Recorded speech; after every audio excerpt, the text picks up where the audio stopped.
Assalamu Aleyküm. Kıymetli Özbekistan fuqaroları. Barchangizga ro'za Ramazon muborak bo'lsin. Allohim barchangizni ro'zalaringizni qabul etsin. Allohim hammamizning barakamizni ato etsin. Dünyamız tinch bo'lsin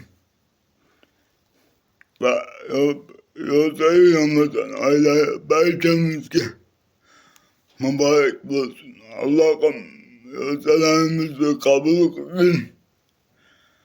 Barchangizga e'tiborlaringiz uchun katta rahmat. Allohim qo'llab-quvvatlasin bizni.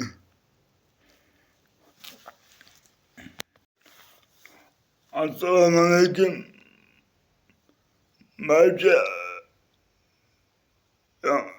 Ramazon oyidagi ro'za tutganlar, barchangizning ro'zalaringizni Allohim qabul etsin. Allohim dunyomiz tinch bo'lsin, oilamiz tinch bo'lsin,